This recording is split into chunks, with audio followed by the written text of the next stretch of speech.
Are you a creative who is struggling to get leads in your business and asking yourself, man, is this something I can even pursue? If I can't market myself, how can I help other people with their problems? Hey, I'm Austin. I built a creative agency in the last 3 years, as well as a vibrant creative community. We host events and produce resources for creatives. So the best part is that I don't have it all together. I'm learning as we go and we can grow together. In the last 2 weeks, I hopped on calls with over 15 people to figure out what their needs are and how I could help them serve their clients better. So right now I have 5 things that I've learned from those calls and hopefully can help you grow your business in 2025. Starting off with number 1 is start small and build momentum as you go. Don't immediately assume that you can go into just this virality that you might not be able to keep up with if it were to happen. So start small. Think about basics on Instagram, like pinning who you are, what you're about. Kind of, if you have a studio space, show what the space looks like. Be able to appeal to the introverts that won't ever go somewhere without knowing what the parking looks like. Starting somewhere, no matter where it is, helps a lot. So even just building a very simple website that has an about tab, what your services are, and how to contact you. Making it as easy as possible to think through the client experience will make their job so much easier and book so quicker. My wife is starting to make jewelry as a passion project and wanted to make a new Instagram to help sell. And some of the things that we were wrestling with was, how do we translate that these are for sale? You have to have a bio that clearly has a call to action and things along those lines to get people involved, whether that's through a booking link in the link section or marking sold or something on each post that she does when someone actually gets these Instagram sales. So part of starting small is realizing that all these small wins will get you closer and closer, inch by inch, closer to your dream of getting to more people, getting more people involved, and more people to see what you're selling. So part 2 is clarity in marketing, and you have to be asking the right questions. This is not something that you can fully do on your own because it takes a community to be able to see parts that you're not seeing of where your messaging is not hitting, and asking people on your socials, what are you confused about my brand or my business or my services, to really see what is possible. So when I was in these calls, I was asking a lot of questions like, what would someone new think or see about this, and how can they get to your booking page the easiest and have the clarity they need to spend their money on you? I also asked them, what did they feel like they needed to improve on? And a lot of them were having struggles with marketing and just in general, how to get their word out there.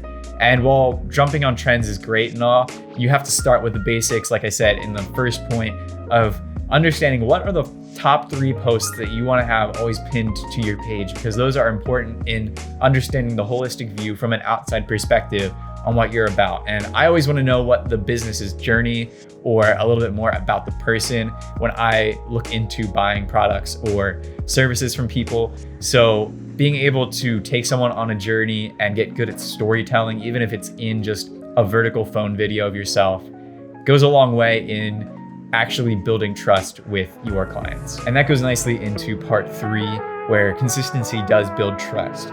So if you're continually sharing your vision and mission, as well as normal posts on your feed on Instagram specifically, you get to have people buy into what is important to you.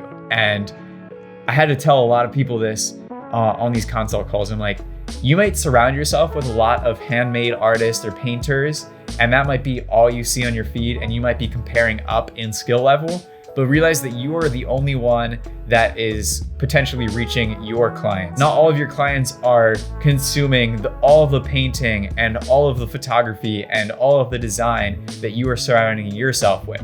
So you actually have more of an advantage than you think in reaching new people, because they're probably not consuming the amount that you are and comparing too many people in your field. A lot of people are probably searching this area photographer, this area artist, whatever that looks like. And you have to fight for one of the first top spots, yes, but you can still be found and discovered through any other means, through friends sharing your work. And that's why a lot of small businesses definitely work more on referrals. So I had to help people understand that you've got more of an advantage than you think, and you just have to sell into what your customers and what your potential audience wants to see. Not only all of that, but then posting consistency. Think about your strategy behind how you are going to impact those new customers or clients in the future. How can you show up regularly? And regularly can mean a bunch of different things. Regularly could mean once a year. If that is how you market and you post once a year and you stick to it, you're consistent in that regard. If you post monthly, that's a huge win for you. Then that's great and you've achieved your goal of consistent. But set what consistent means for you first, and then go into it knowing that you have to fulfill that and that there is some leniency in that. But for me, with Silo, I try to post 2 or 3 times a week. And that helps me stay in front of as many people as I can and help bring resources to creatives as I see fit. And that takes us to number 4, which a lot of people had going right, which is business matters, but connections actually matter way more. And so understanding the human behind this kind of goes into actually telling your story. But if you meet with people and you get to know who they are and ask more questions about them and stop selling yourself so much, you'll actually form just actual connections that will last longer than whatever transactional thing you were trying to sell them on.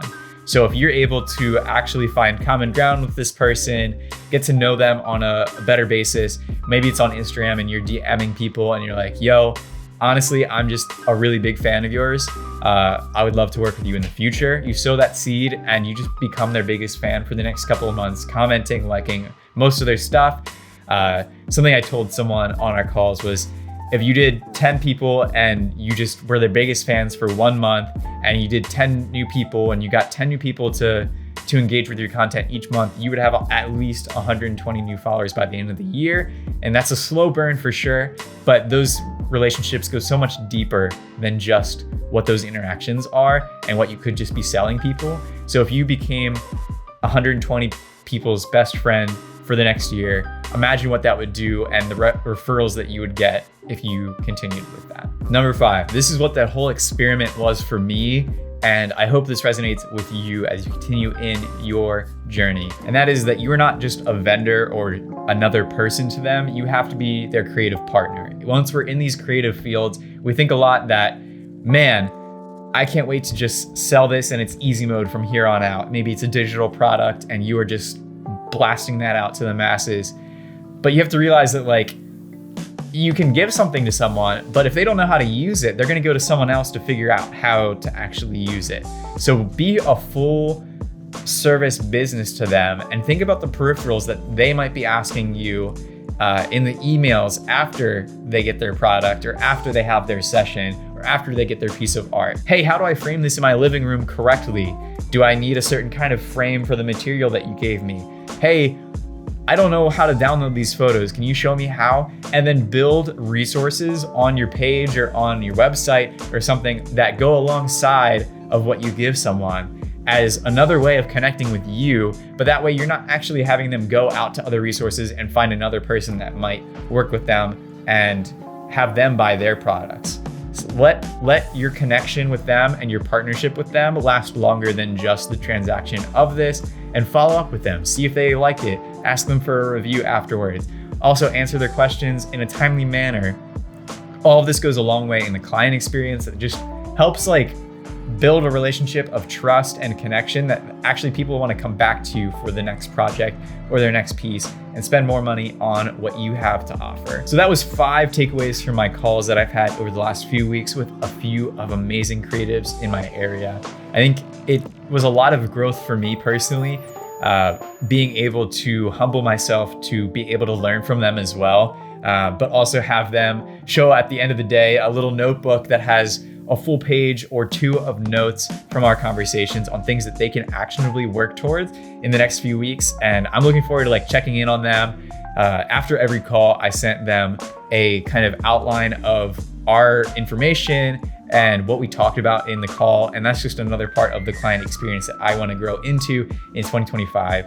But I think I've learned a lot from all of this, and these kind of calls that I've been having just solidify even more and more that I need to be one-on-one with the community into 2025 and beyond, because it's so important to actually distill this information down. And that's what I'm working towards when I'm talking through all this stuff, is how can I get this into 5 notes and 5 takeaways instead of just like blabbering on about a subject for a long time.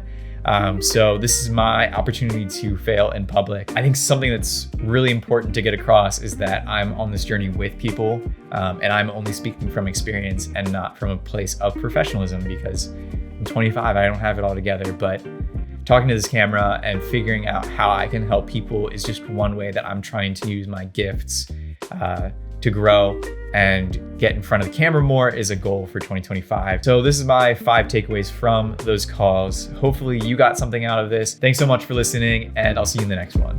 Peace.